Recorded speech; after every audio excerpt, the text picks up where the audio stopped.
Bonjour à tous. Aujourd'hui, nous sommes le lundi 18 août 2025 et notre ami Larry C. Johnson est de retour parmi nous. Bienvenue à nouveau, Larry.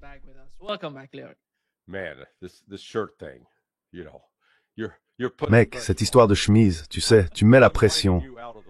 Je vais te rayer de mon testament, d'accord? Tu as le même âge que mon fils, bon sang. Où est le respect?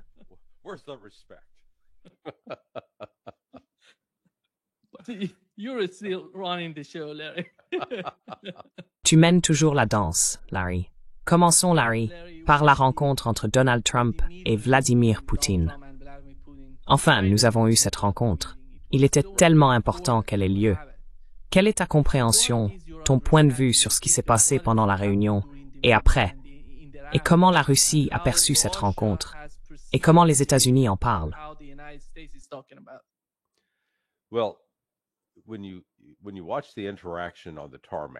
Eh bien, quand on observe l'interaction sur le tarmac, et ce qui était, vous savez, en quelque sorte, appelons cela la communication non verbale qui avait lieu. L'avion de Donald Trump arrive en premier. Vladimir Poutine arrive en second. Donald Trump est le premier à descendre de l'avion. Vladimir Poutine est le deuxième à descendre. Donc vous voyez, c'est Trump qui attend Poutine. Poutine a droit au tapis rouge.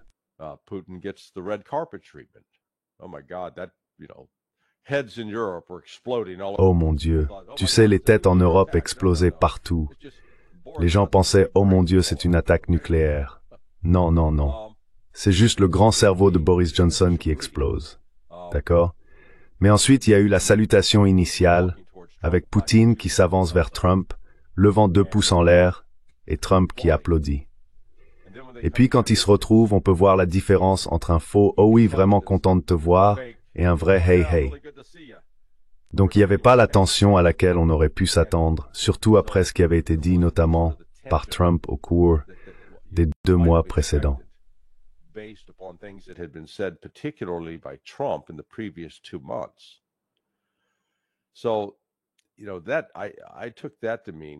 J'en ai donc déduit qu'il y avait eu bien plus de contacts, des échanges et des discussions approfondies en coulisses que ce qui avait été admis publiquement. Et je pense que Trump essaie réellement de trouver un moyen de sortir de cette situation. Ici aux États-Unis, ils ne sont pas prêts pour cela. Le public a été nourri d'un régime constant, à volonté. Un buffet, c'est quand on va au restaurant et qu'on peut manger autant qu'on veut. Il s'agit d'une haine envers Poutine et la Russie servie à volonté, implacable, totalement déconnectée de la réalité. Mais néanmoins, cela vise à instaurer une attitude envers la Russie selon laquelle la seule façon de traiter avec eux serait de les détruire. Cette rencontre a donc perturbé ce récit.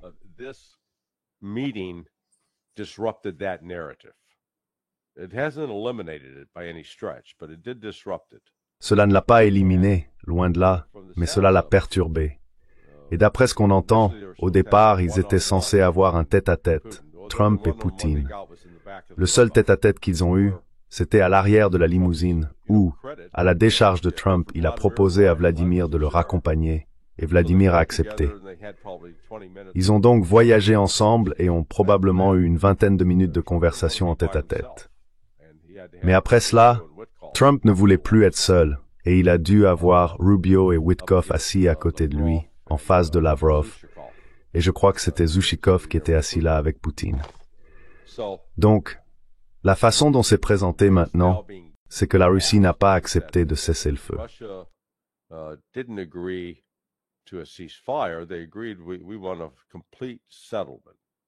Ils sont tombés d'accord sur le fait qu'ils souhaitent un règlement complet.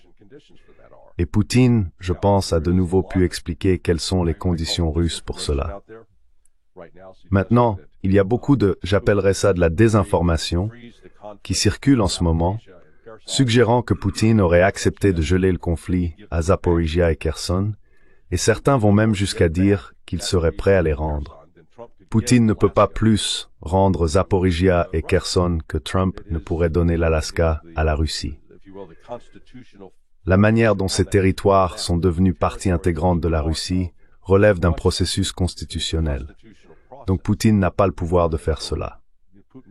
L'élément clé, c'est ce qui va se passer lors de cette réunion qui doit avoir lieu aujourd'hui à la Maison-Blanche. Et je regarde simplement s'il y a quelqu'un qui entre là-bas. Non, il n'y a personne.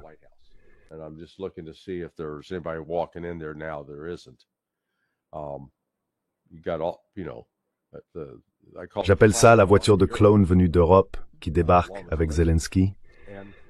Et les Européens vont essayer de faire pression sur Trump pour forcer la Russie à capituler. La Russie ne va pas capituler. Et il y a trop de gens en Occident qui croient encore à leur propre propagande sur la souffrance de la Russie. Ils croient vraiment au mythe qu'ils ont créé, que la Russie a subi d'énormes pertes sur le champ de bataille, en termes d'hommes, qu'1 million ou plus d'hommes ont fui la Russie, donc que la Russie souffre d'une pénurie désespérée de main-d'œuvre et qu'elle ne peut pas s'en remettre. Et puis l'économie, mon Dieu, l'économie est terrible. Je veux dire, ils ont 2,2% de chômage. They've got 2.2% unemployment. That's unsustainable. You know, go, what? Ce n'est pas tenable. Vous savez quoi? Ils ont le plein emploi. Oh, l'inflation les ravage. Oui, mais ça baisse. Donc, je ne saurais trop insister sur le nombre de personnes aux États-Unis qui croient à ces absurdités. Et c'est là-dessus qu'ils fondent leurs espoirs en ce moment, que d'une manière ou d'une autre, l'économie russe forcera la Russie à reculer. Oh, et qu'ils seraient les larbins de la Chine, qu'ils sont le partenaire subordonné, secondaire, et que la Chine leur dicte tout. Vous savez, Poutine, viens ici, cire-moi les chaussures. Monsieur Poutine, viens ici, essuie-moi les fesses. Mais d'où sortez-vous tout ça? Les États-Unis sont encore dans un état de déni total, refusant d'accepter ce qui s'est passé vendredi.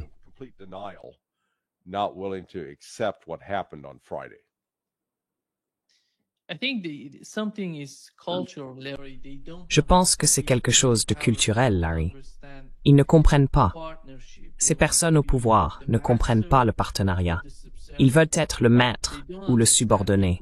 Ils ne comprennent pas l'égalité des droits. Vous avez deux personnages, Poutine de Russie et Xi de Chine. Ils peuvent communiquer entre eux. Ils peuvent comprendre la réalité de ce qui se passe entre les deux pays, tu vois? Mais cela ne fonctionne pas avec l'état d'esprit de ces gens. Apparemment, en Occident, aux États-Unis et en Europe.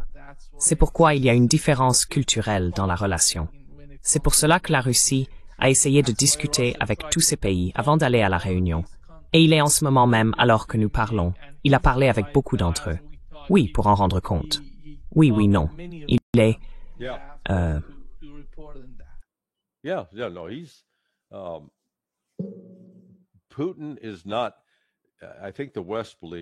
Poutine n'est pas...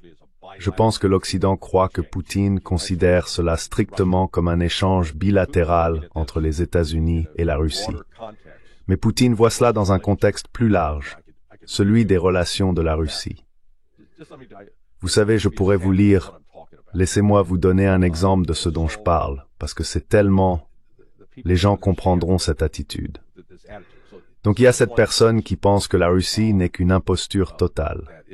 Et il dit, le vrai enjeu, c'est la Chine. La façon dont Trump gère l'Ukraine et Poutine fera toute la différence sur ce que Xi conclura qu'il peut ou ne peut pas faire à Taïwan et sur d'autres questions. Cela comptera aussi pour Kim. Il y a aussi l'effort de faire comprendre à Poutine qu'il a plus à gagner à s'allier avec Trump qu'avec Xi sur certains sujets à long terme.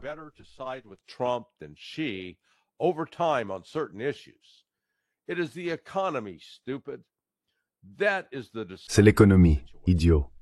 C'est ça qui décide dans cette situation. Poutine sait que son économie ne peut pas soutenir la guerre plus d'1 an au maximum. Et il a besoin que Trump conclue des accords commerciaux et lève les sanctions.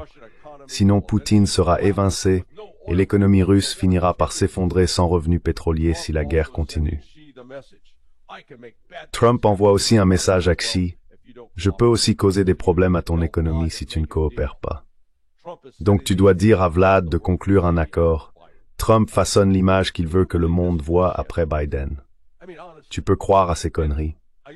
Franchement. Et je dois te dire, cette personne est une personnalité en vue. Elle est impliquée financièrement et on la considère comme quelqu'un à qui on demande conseil. Voilà ce qu'il pense. Par où commencer pour essayer de dire, tu sais, tu te trompes, parce que j'ai essayé. I tried it politely. Doesn't listen. In fact, J'ai essayé d'être poli. Il n'écoute pas. En fait, cette personne m'a accusé. Oh, tu t'es juste fait avoir par Poutine.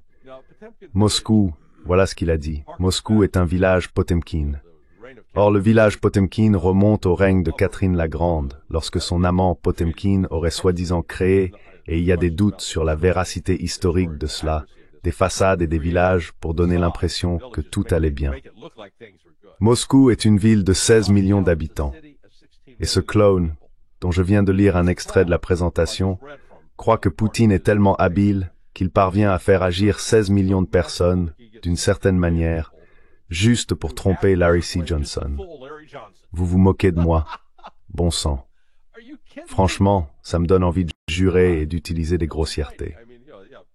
Pushes me to the point of wanting to swear and use expletives.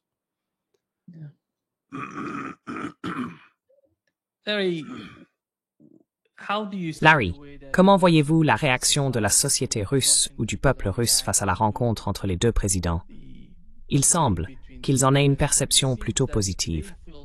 Si j'ai bien compris, c'est également votre point de vue. Quels sont, selon eux, les principaux éléments qui rendent cette rencontre positive?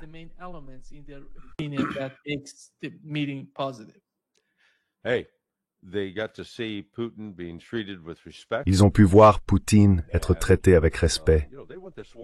Et vous savez, ils veulent que cette guerre se termine autant que n'importe qui. Mais ils ne veulent pas qu'elle se termine simplement pour se retrouver dans la même situation, toujours confrontés à des menaces militaires et économiques de l'Occident. Et il y a encore une part de moi qui pense que la Russie fait preuve d'un certain idéalisme naïf dans cette affaire. Car je continue de croire que l'intention des États-Unis, pas Trump, mais cela va au-delà de Trump, jusqu'à l'État profond, et que Trump et les Européens sont désormais déterminés à détruire la Russie par tous les moyens possibles. Mais le problème auquel ils se heurtent, c'est leur propre économie. Leur propre puissance diminue, elle n'augmente pas, ce qui les rend moins capables de faire face à la Russie.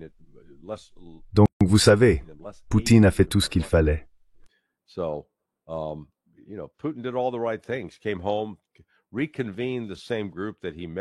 Il est rentré chez lui, a réuni le même groupe qu'il avait rencontré jeudi dernier avant de partir pour l'Alaska, et vous savez les informer samedi. Voilà ce que nous avons accompli. Voilà ce qui a été dit. Et puis, comme vous l'avez justement noté, il a été au téléphone avec Modi. Il a été au téléphone avec Xi, parce que Poutine comprend qu'il doit continuer à bénéficier du soutien de ces autres pays clés, puisqu'il est en confrontation avec l'Occident, et parce que l'Occident veut effectivement détruire la Russie. Ils n'abandonneront pas tant qu'ils n'auront pas été vaincus militairement, malheureusement. Je ne vois pas de fin pacifique et négociée à cela. J'espère me tromper et que les gens disent « Johnson, tu ne sais pas de quoi tu parles. » Mais ces léopards ne changent pas de tâche.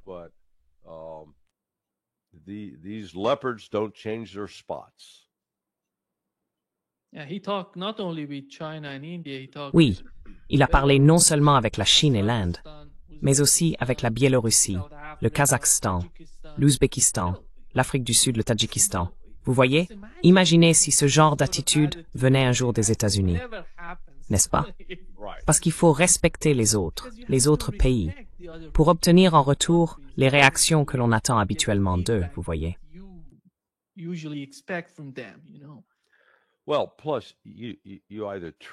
Eh bien, en plus, soit vous les traitez comme s'ils étaient vos domestiques, vous savez, viens ici, rase-moi les joues, soit vous les traitez en amis, avec respect.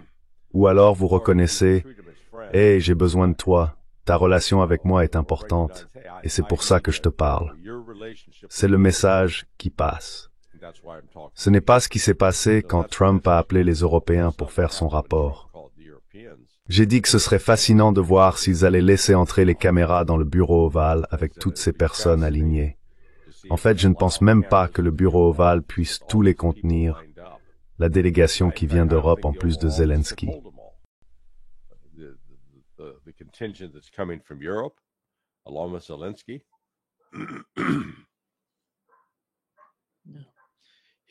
Voici livesement ce que Steve Witkoff a dit sur CNN à propos de la réunion.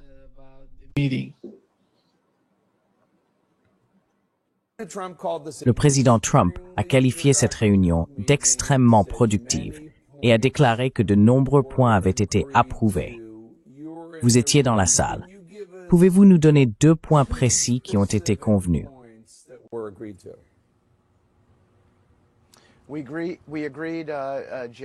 Nous sommes tombés d'accord. Nous sommes tombés d'accord. Jake, tout d'abord, merci de m'accueillir et bonjour. Nous avons convenu de garanties de sécurité robustes que je qualifierais de révolutionnaires. Nous ne pensions pas du tout être proches d'obtenir une protection équivalente à l'article 5 de la part des États-Unis, ni une inscription législative au sein de la Fédération de Russie s'engageant à ne pas attaquer d'autres territoires lorsque l'accord de paix sera codifié. Une inscription législative en Russie s'engageant à ne pas s'en prendre à d'autres pays européens et à ne pas violer leur souveraineté. Donc nous sommes tombés d'accord là-dessus. Et il y avait bien d'autres points. Oh, voilà ce que...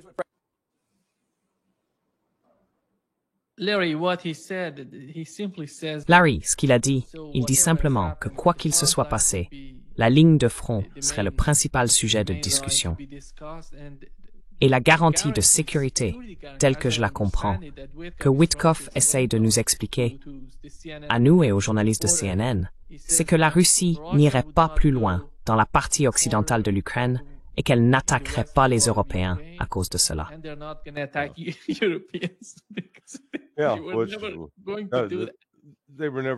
Ils n'ont jamais eu l'intention de faire cela. Donc dites d'accord, oui, bien sûr. Vous savez ce qui n'est pas clair, ou là où nous recevons des signaux contradictoires. Witkoff et compagnie ont laissé entendre que Poutine allait abandonner Zaporijia et Kherson. Poutine ne peut pas abandonner Zaporijia et Kherson. Ce sont des territoires russes. Point final. Et peu importe à quel point l'Occident veut faire semblant que ce n'est pas le cas, ce sont des territoires russes, tout autant que la Crimée est un territoire russe. La Russie n'abandonnera pas ces territoires. C'est très simple.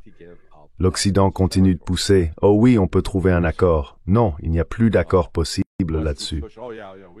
C'est terminé.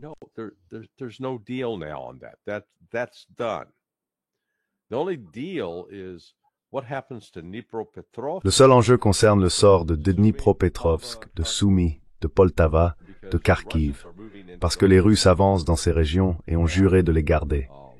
Mais elles ne font pas officiellement partie de la Fédération de Russie, car il n'y a pas eu de vote. La Rada n'a pas confirmé les résultats des élections, ni accepté ceux-ci. Et vous savez, les démarches légales prévues par la Constitution russe pour reconnaître ces territoires comme faisant partie de la Russie n'ont pas été accomplies. Donc Poutine peut les abandonner, il peut proposer de se retirer, mais cela signifie que l'Ukraine devra arrêter ses activités militaires et se retirer en gros à l'ouest du Dniepr.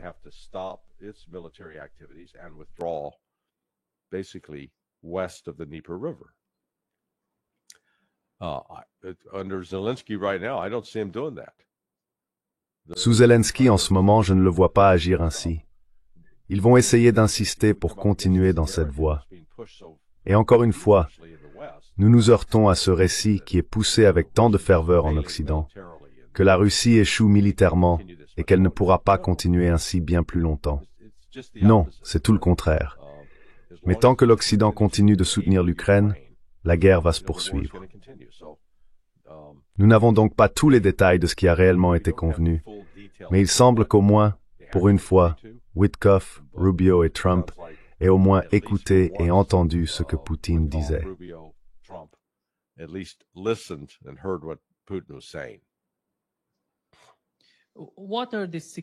Quelles sont les garanties de sécurité que les États-Unis, avec l'Europe et les Européens, pourraient offrir à l'Ukraine? En savons-nous quelque chose?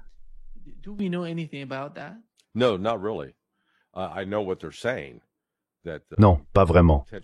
Je comprends ce qu'ils disent, qu'il pourrait y avoir un déploiement potentiel de troupes de l'OTAN en Ukraine. Cela n'arrivera pas. La Russie n'a pas combattu pendant 3 ans et demi pour permettre aux troupes de l'OTAN de venir maintenant occuper officiellement et formellement un territoire en Ukraine. Si Poutine faisait cela, l'armée interviendrait et dirait « Attendez une minute. Non, nous n'avons pas du 150 000 de nos collègues pour que vous puissiez céder notre sécurité. Cela n'arrivera pas. »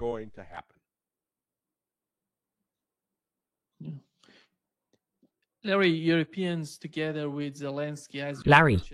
les Européens, avec Zelensky, comme tu l'as mentionné, Zelensky, comme nous en avons parlé, a eu une réunion, ou en a une en ce moment même, avec Keith Kellogg, avant d'aller à la réunion principale avec Donald Trump. Penses-tu que nous allons assister au même type de réunion, ou bien le ton et l'atmosphère seront-ils différents? Voici ce qu'a dit Marco Rubio à ce sujet.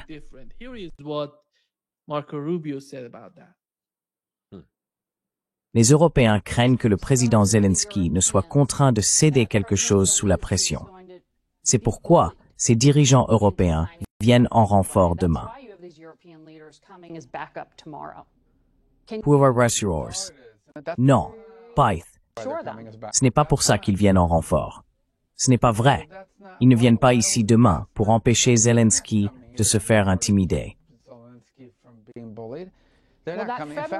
Eh bien, cette réunion de février dans le bureau ovale, devant les caméras de télévision, où le président Zelensky s'est fait réprimander. Savez-vous combien de réunions nous avons eues depuis? Oh non, je sais. Et j'étais justement en Alaska à regarder celle avec Vladimir Poutine, où le tapis rouge est déroulé pour le reste de l'année. Non, mais c'était Zelensky. Nous avons eu plus de réunions. Nous avons eu une réunion avec Poutine et une douzaine de réunions avec Zelensky. Mais c'est pas vrai. Ils ne viennent pas ici demain pour empêcher que Zelensky soit intimidé. Ils viennent ici demain parce que nous travaillons avec les Européens. Nous leur avons parlé la semaine dernière. Il y a eu des réunions au Royaume-Uni le week-end précédent. Ils ont dit que le président Trump allait exiger un cessez-le-feu dès jeudi.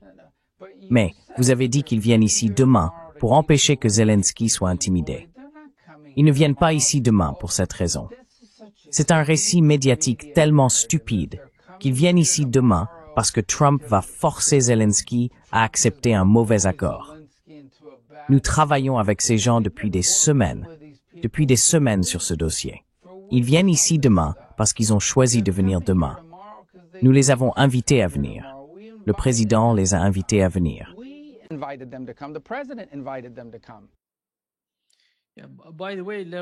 Au fait, Larry, la façon dont les médias traditionnels aux États-Unis et en Europe se comportent, ils essayent de tout détruire. Ils essayent de manipuler la situation, et tu acceptes cela.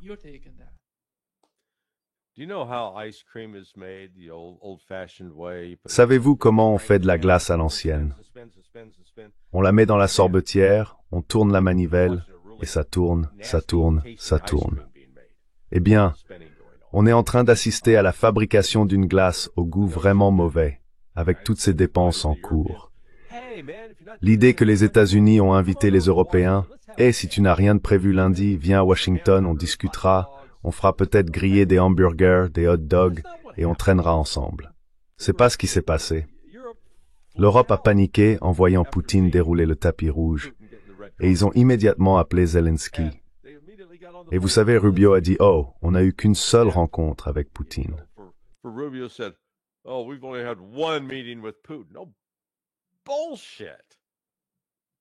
Pas de conneries. Ce n'est pas vrai. Ce qui me dérange, ce qui m'exaspère, c'est que ces gens ne font que mentir en permanence sur ce qui se passe, au lieu d'avoir simplement une discussion honnête et directe sur la réalité de la situation. Du coup, on se retrouve constamment à essayer de comprendre ce qu'ils font réellement. L'idée que les Européens, et que nous avons tenu les Britanniques, les Allemands et les Français informés, à jour sur ce qui se passe, et qu'ils en sont vraiment satisfaits.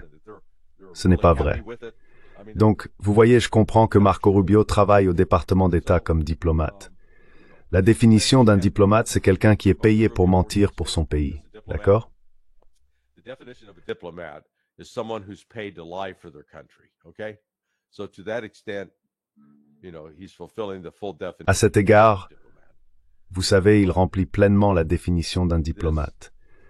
Mais ce que je crains aujourd'hui, c'est qu'une fois qu'ils seront là-bas, et que Trump sera confronté à ce front uni, il va revenir sur certains des engagements qu'il a pris envers Poutine, où ils vont réajuster leur position. Et, vous savez, tant qu'il n'y aura pas d'accord concret, je ne vois pas la Russie relâcher son offensive militaire contre les Ukrainiens sur toute la ligne de contact. Donc la guerre continuera.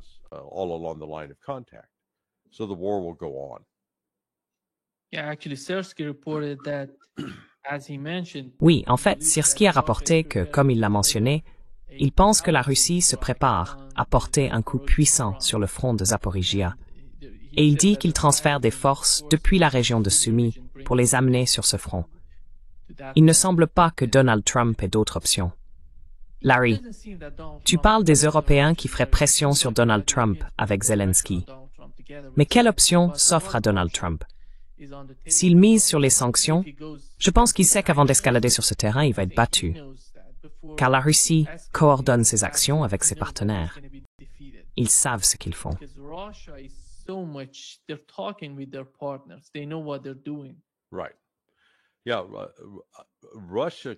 D'accord. Oui, la Russie a clairement une stratégie. Je ne pense pas que Trump en ait une. Si vous avez regardé Donald Trump vers la fin de ce sommet vendredi, bien que ses échanges avec Poutine aient été cordiaux, il était fatigué. Je veux dire, il montrait des signes visibles de lassitude.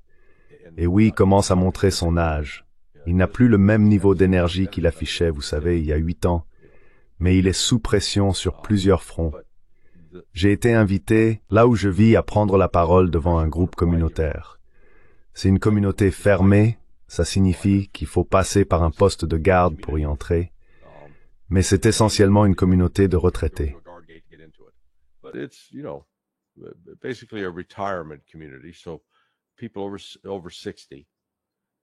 Donc, des personnes de plus de 60 ans. Et c'étaient tous de fervents partisans de Trump. Beaucoup étaient assis là, vêtus de souvenirs de Trump, vous savez, les t-shirts, les casquettes et tout ça. Ils m'ont demandé de venir leur parler hier soir de l'Ukraine et de la Russie. Ils en ont assez de toutes ces foutues guerres. Ils ont voté pour Donald Trump pour nous sortir de ces guerres, pour arrêter de dépenser notre argent en Ukraine. Trump a un problème, parce que ces gens ne disent pas « Oh oui, nous faisons confiance au président, et s'il veut… » Non. Ils veulent que les États-Unis se retirent. Ils veulent que ça s'arrête. Et oui, je prends un échantillon, il y avait probablement 30 personnes là. Mais comme je l'ai dit, c'était de fervents partisans de Trump.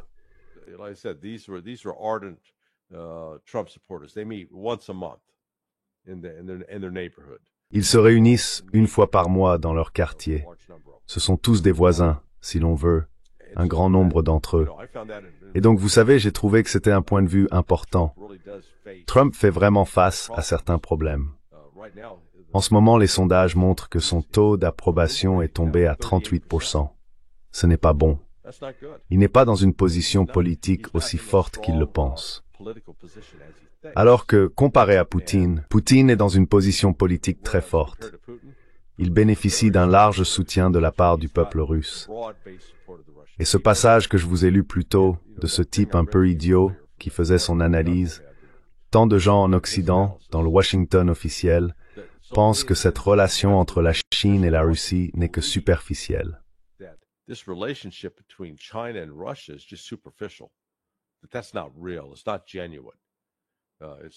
Ce n'est pas réel. Ce n'est pas authentique. Ce n'est certainement pas quelque chose que nous pouvons facilement détruire ou déchirer. Non, ce n'est pas le cas. Cette relation, et je pense que si vous demandez à Xi et à Poutine tous les deux, ils sont surpris qu'elle soit aussi profonde et aussi étroite, car ils ne l'avaient jamais imaginée. La Chine est toujours un pays communiste, ou du moins prône une version du communisme. La Russie est une nation profondément chrétienne et capitaliste. Et pourtant, ces deux pays se respectent mutuellement et se traitent avec respect. Ils n'obtiennent pas cela des États-Unis. Tout ce qu'ils reçoivent des États-Unis, ce sont des menaces, des insultes, des tarifs douaniers et des sanctions.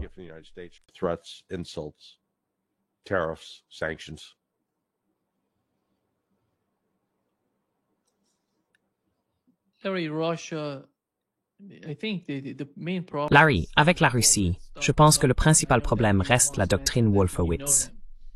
Je sais que tu as déjà mentionné le connaître parce que ton fils était dans la même école que le sien.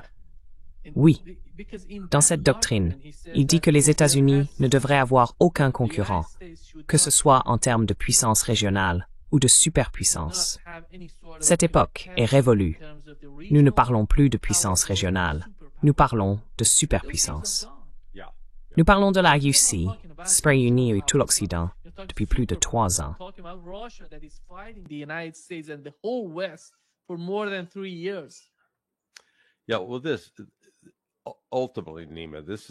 En fin de compte, Nima, il s'agit vraiment d'économie et de ce qui se passe sur la scène mondiale, à la fois financièrement et en termes de commerce.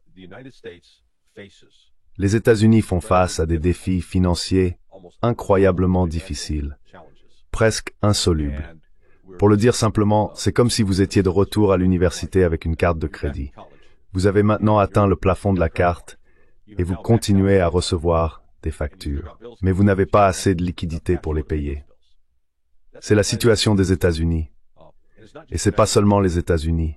Le Royaume-Uni est dans la même position. La France aussi. L'Allemagne a encore quelques réserves, mais son niveau d'endettement augmente chaque année désormais. Il ne baisse pas et le pays se désindustrialise. La Russie, en revanche, a un ratio dette-PIB de 1400, 19%. Autrement dit, elle est encore capable de gagner de l'argent. Payer ses dettes kralev peut même il faut.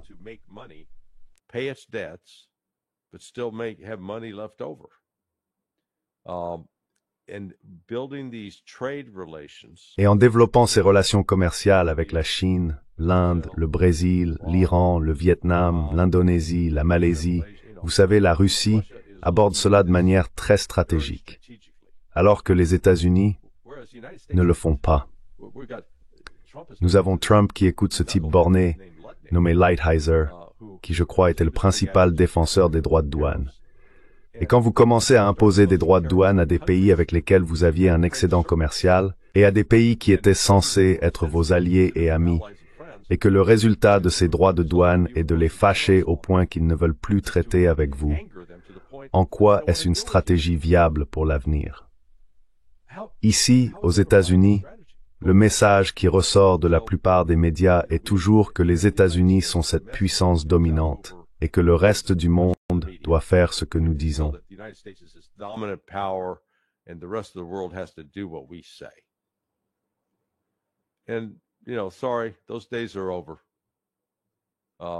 Désolé, cette époque est révolue. Nous ne nous en sommes pas encore rendus compte, mais il y aura un événement ou une série d'actions qui nous le feront comprendre. En particulier, s'il y a une crise financière mondiale, la Russie y résistera. Ce que je trouve fascinant, c'est cette idée que la Russie, en ce moment, avec le plein emploi, une inflation maîtrisée, une croissance économique de 1,4%, donc ce n'est pas tout à fait la stagnation, serait pourtant au bord de l'effondrement. Alors que la Russie a réellement connu un effondrement dans les années 1990, lorsque la classe moyenne est passée de 50% de la population à seulement 7%, et que l'espérance de vie moyenne des hommes a chuté d'environ 63 à 56 ans. Cela signifie que les gens se suicidaient et mouraient en grand nombre.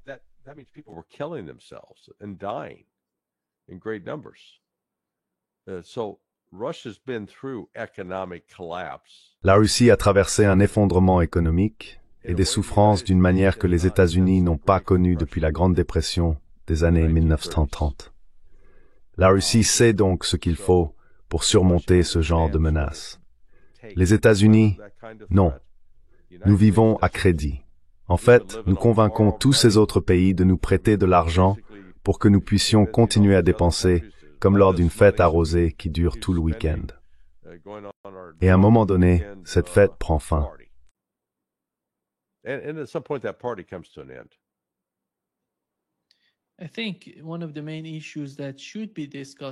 Je pense que l'une des principales questions qui devrait être abordée lors de la réunion entre les Européens, avec Zelensky et Donald Trump, serait: connaissent-ils vraiment la réalité du conflit en Ukraine? Veulent-ils vraiment aller au fond des principaux problèmes dont la Russie parle? parce que je ne vois aucun de ces pays européens capable, ou à qui l'on a appris, de le faire. Nous ne les avons jamais vus en parler. Même récemment, ce type, Medinsky, cet historien, vient nous voir et nous parle. Vous savez, parce qu'avant, sans aller aussi loin, on ne va pas... Sont-ils vraiment... Supposons qu'ils aillent en profondeur, qu'ils comprennent ce dont la Russie parle. Sont-ils vraiment honnêtes avec eux-mêmes?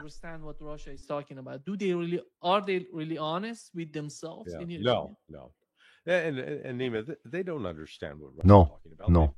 Et Nima, ils ne comprennent pas ce dont la Russie parle. Ils ont créé une mythologie. Donc, dans cette guerre, la Russie est l'Allemagne nazie réincarnée dans leur récit. Vladimir Poutine est pire qu'Hitler et il veut conquérir le monde. Il ne se contente pas de diriger la Russie. Il doit prendre l'Europe et l'Ukraine est la première étape de ce plan. Je veux dire, ils y croient vraiment. Voilà le récit qui a été construit. Et je crois que je t'en ai parlé vendredi. Peut-être pas. J'ai cherché dans la presse pour savoir à quel moment le récit sur Poutine est devenu aussi négatif et en fait déconnecté de la réalité. Il a pris ses fonctions, il est devenu Premier ministre par intérim en août 1999, puis a été officiellement installé en décembre 1999 lorsque Eltsine a démissionné.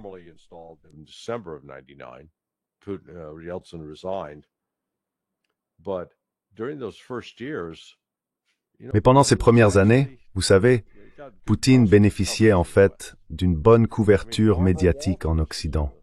Je veux dire, Barbara Walters, qui était une correspondante célèbre là-bas, l'a interviewé. Il l'appelait Baba Walters. Poutine a été très bien traité par elle. Mais ensuite, en 2003, il y a eu l'invasion de l'Irak par les États-Unis, une invasion illégale, une invasion injustifiée.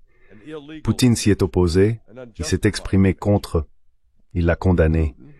Et à ce moment-là, la fureur de l'Occident s'est tournée contre lui, et les récits ont commencé à se construire. Et c'est l'année suivante, je crois en 2004, qu'a eu lieu la première tentative de révolution de couleur en Ukraine.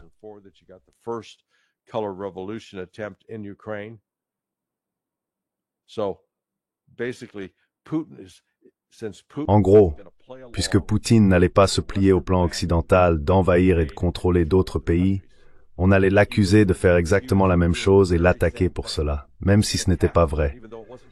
C'était la forme ultime de projection psychologique, où nous, l'Occident, les États-Unis, accusions Poutine de faire ce que nous faisions en réalité. Et Poutine n'avait aucune intention de faire cela. Cela n'a pas changé. Cette mentalité n'a pas changé. Et il n'y a aucun effort pour permettre à des personnes ayant, selon moi, une vision raisonnable de la Russie, de s'exprimer sur les grandes chaînes d'information ou dans les journaux d'ailleurs à ce sujet. À la place, c'est un flot continu de propagande anti-russe, anti-Poutine. Et tant que cela ne cessera pas, je ne pense pas que ces solutions politiques soient réellement viables en Occident.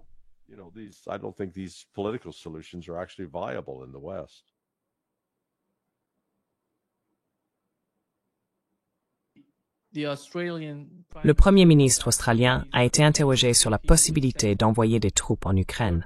Et voici ce qu'il a répondu, Larry.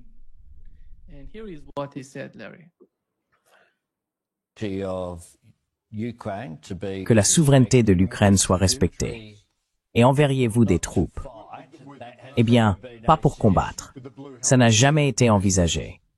Avec les casques bleus, les forces de maintien de la paix, s'il y a une paix, et s'il y a une réponse internationale sous la forme d'une mission de maintien de la paix, alors nous examinerions toute proposition à ce moment-là. Ce serait une décision du gouvernement.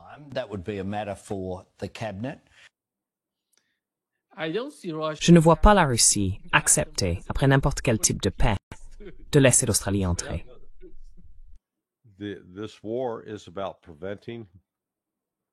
Cette guerre vise à empêcher l'expansion de l'OTAN, la consolidation de l'OTAN aux frontières de la Russie, et maintenant ils veulent que la Russie accepte que l'OTAN vienne s'installer de façon permanente en Ukraine.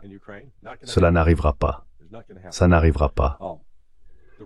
La raison, vous savez, c'est que l'OTAN a fait des percées dans les pays baltes, Estonie, Lituanie et Lettonie. Elle essaye désespérément de faire la même chose en Géorgie, en Arménie et en Azerbaïdjan. Pourquoi la Russie ne réagit-elle pas aussi vivement à propos de ces 6 pays qu'elle le fait pour l'Ukraine? Parce que ces pays, en termes de population, ne représentent pas grand-chose. En fait, si vous prenez l'Estonie, la Lettonie, la Lituanie, la Géorgie et l'Arménie réunies, leur population totale équivaut à peu près à celle de Moscou.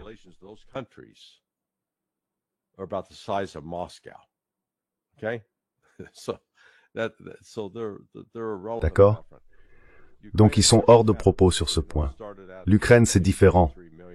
Elle comptait 42-43 millions d'habitants au départ. Aujourd'hui, ce chiffre a chuté de façon spectaculaire à cause de la guerre.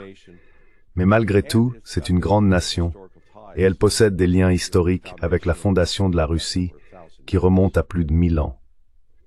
La Russie ne peut donc pas ignorer cela, et l'Occident le sait. C'est pourquoi il s'engage aussi fortement dans la tentative de...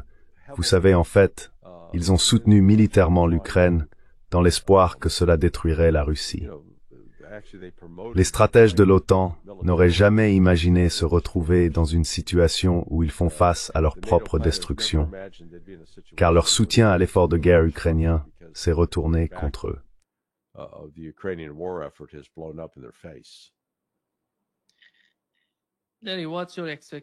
Larry, quelle est ton attente concernant le comportement de Donald Trump? Tu as mentionné que, selon toi, les Européens font tout leur possible pour lui mettre la pression et le faire changer d'avis. Penses-tu qu'ils vont y parvenir?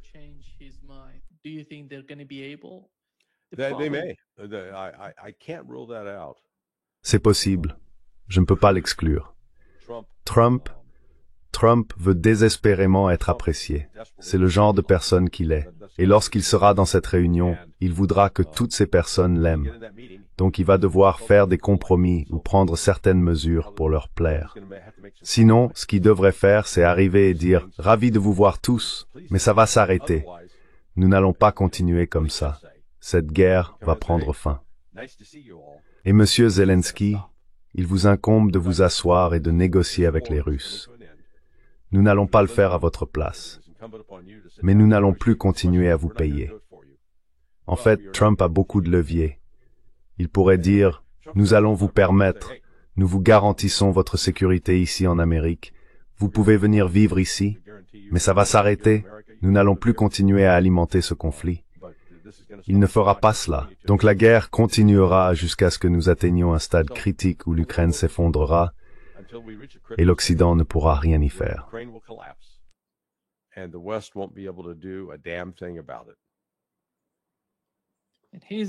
Et son obsession pour le prix Nobel de la paix me dépasse. Je ne comprends pas pourquoi il est si désespéré de l'obtenir.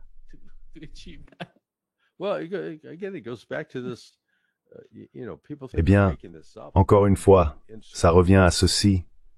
Vous savez, les gens pensent que j'invente quand je dis qu'il est complexé.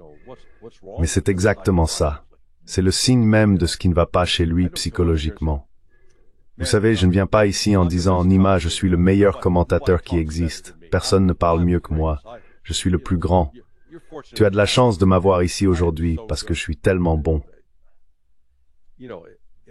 Si j'avais ce genre d'attitude, les gens prendraient un livre à lire ou autre chose.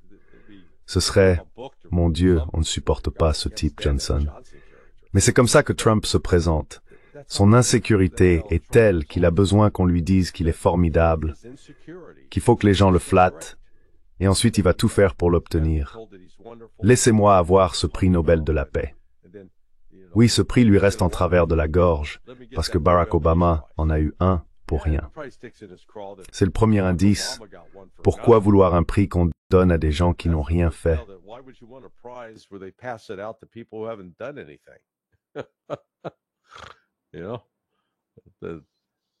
Non, ce n'est pas un honneur, c'est une insulte. Oui, Larry, j'ai une vidéo de George Soros en train de parler avec Fareed Zakaria de CNN, et voici ce qu'il a dit. C'est une vieille vidéo, mais elle est très importante en ce qui concerne le conflit en Ukraine. Bien sûr.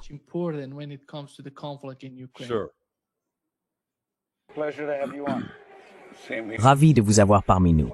Moi aussi. D'abord à propos de l'Ukraine, l'une des choses que beaucoup de gens ont remarqué à votre sujet, c'est que pendant les révolutions de 1989, vous avez financé de nombreuses activités dissidentes et des groupes de la société civile en Europe de l'Est, en Pologne, en République tchèque. Faites-vous des choses similaires en Ukraine? Eh bien, j'ai créé une fondation en Ukraine, avant que l'Ukraine ne devienne indépendante de la Russie. Et la fondation fonctionne depuis lors, et elle a joué un rôle important dans les événements actuels. Pensez-vous que l'Ukraine pourra affirmer une certaine indépendance vis-à-vis de la Russie et s'orienter vers l'Occident? Pas forcément une adhésion précise à l'OTAN, mais une orientation générale vers l'Ouest, ou bien les Russes les en empêcheront-ils toujours? Non, Poutine va essayer de déstabiliser l'Ukraine. La fondation fonctionne depuis lors et a joué un rôle important dans les événements actuels. En revenant en arrière, ce type est tellement impliqué en Ukraine.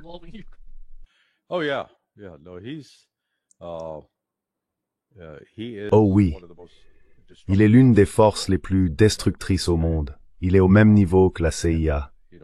Ce serait une chose si le gouvernement russe passait son temps à opprimer les gens et à réprimer leur droit de se rassembler et de s'exprimer. Mais ce n'est pas le cas. Toutes les mesures que les Russes prennent contre certains groupes sont reflétées, et en fait, c'est bien pire aujourd'hui au Royaume-Uni et en Allemagne, où des gens sont réellement poursuivis. Comparé à la Russie. Than as compared to Russia. So, we're living. Vous savez, nous vivons à une époque où de nombreuses forces extérieures tentent d'intervenir et de contrôler les situations politiques des pays, sans se soucier des conséquences réelles pour les populations. Bien plus d'1 million d'hommes ukrainiens sont aujourd'hui morts à cause de cette guerre. On ne sait pas s'ils sont 8 ou 10 millions à avoir fui l'Ukraine et à vivre désormais un peu partout en Europe, aux États-Unis et en Amérique du Sud. C'est une tragédie humaine. Et tout cela était parfaitement évitable, mais c'est fait délibérément de la part de l'Occident.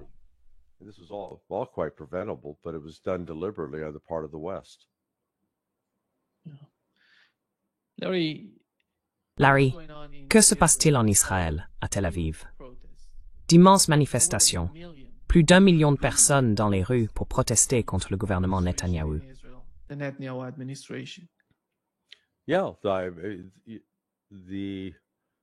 Oui, les mêmes problèmes reviennent toujours. Netanyahou, ces 2 ou 3 dernières semaines, est devenu, je dirais, un fondamentaliste religieux, parlant de l'établissement du Grand Israël. Et nous en avons parlé, je crois que nous en avons parlé brièvement l'autre jour. Vous savez, cela inclut la Jordanie, l'Irak, l'Arabie Saoudite, l'Égypte. Ils n'ont pas la population pour faire cela. Et pourtant, ils continuent de mener cette campagne génocidaire contre les Palestiniens. Et chaque jour qui passe, ils deviennent de plus en plus isolés sur la scène internationale. Cela crée un vrai problème. J'ai remarqué que l'Italie organise un salon commercial et a spécifiquement souligné qu'elle avait désinvité Israël de l'événement. Plus Israël, la seule chose qui va changer, pas la seule chose, il y a plusieurs choses qui pourraient changer la situation en Israël. Forcer Israël à arrêter le génocide.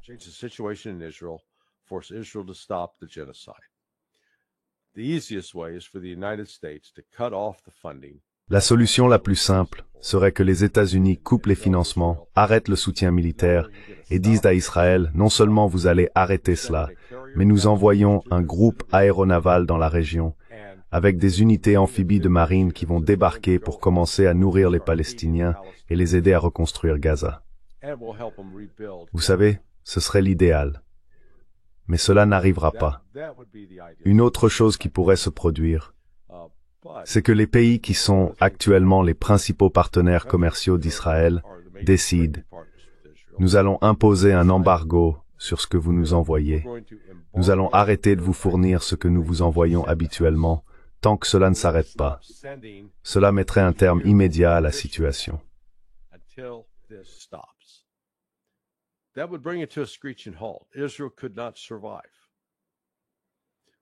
Israël ne pourrait pas survivre. Mais vous savez, la pression militaire de ce qu'ils font, cela coûte, au-delà des morts, cela coûte des vies chaque jour, maintenant des centaines de Palestiniens par jour. Les Israéliens meurent aussi, de leurs propres mains. Le nombre de soldats de Tsahal, ces réservistes qui se suicident, devient un vrai problème. Et donc ces manifestations sont en quelque sorte, je pense, le résultat naturel de la frustration croissante envers Netanyahou, des décisions qui sont prises concernant la guerre à Gaza, l'annexion de la Cisjordanie et l'intervention en Syrie. Beaucoup de ces actions ne sont pas faites dans l'intérêt d'Israël. Elles sont essentiellement menées pour empêcher Bibi Netanyahou d'aller en prison.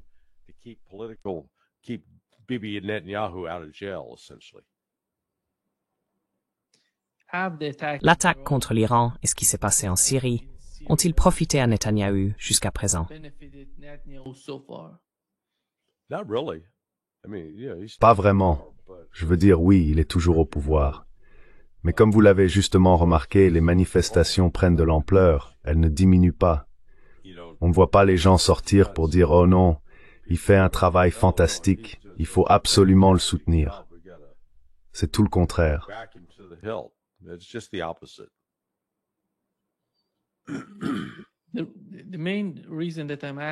La principale raison pour laquelle je pose cette question, c'est parce que Netanyahou veut poursuivre le conflit à Gaza.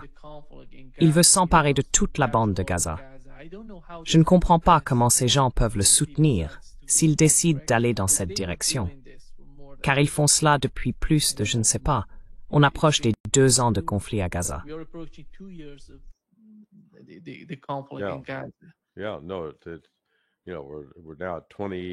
Oui, tu sais, ça fait maintenant 23 mois.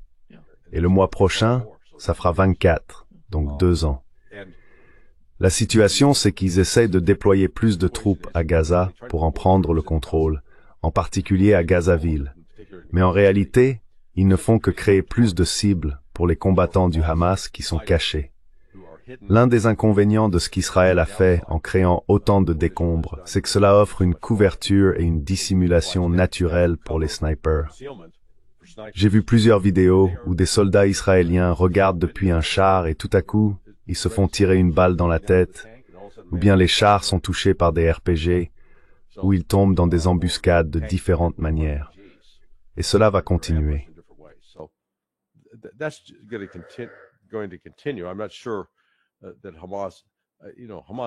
Je ne suis pas sûr que le Hamas ne va pas vaincre militairement Israël, mais ils vont causer suffisamment de souffrance pour qu'Israël réalise peut-être à un moment donné qu'ils ne peuvent pas non plus soutenir cette situation. Il n'y a pas de voie vers la victoire.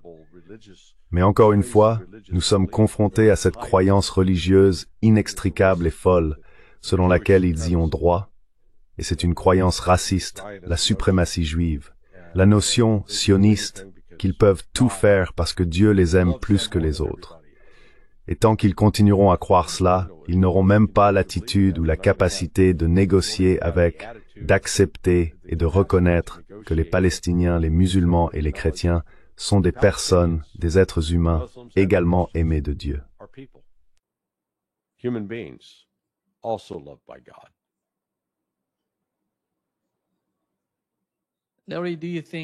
Larry, penses-tu que les États arabes, l'Arabie saoudite, les Émirats arabes unis, l'Irak et l'Égypte prennent vraiment Israël au sérieux lorsqu'ils parlent du grand Israël?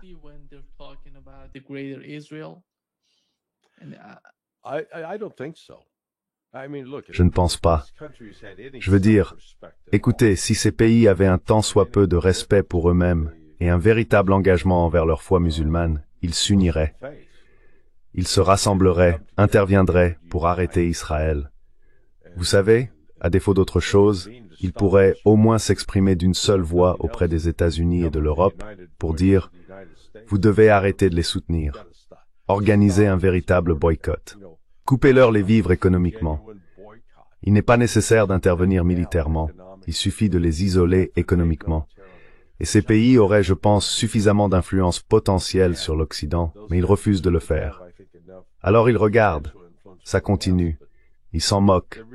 Ils font de l'argent. Certains d'entre eux entretiennent une relation profitable avec Israël. some of them even have a profitable relationship with Israel. Yeah. Thank you. Merci beaucoup, Larry, d'être avec nous aujourd'hui. Well, we'll see. Eh bien, nous verrons quels autres problèmes surgiront au cours de la semaine. Nous aurons de quoi discuter vendredi. Friday. Exactement. All right. D'accord, Nima, merci, mec. Thank you so much. See you soon. Okay. Larry. Bye. Bye-bye. Merci beaucoup. À bientôt, Larry. Au revoir.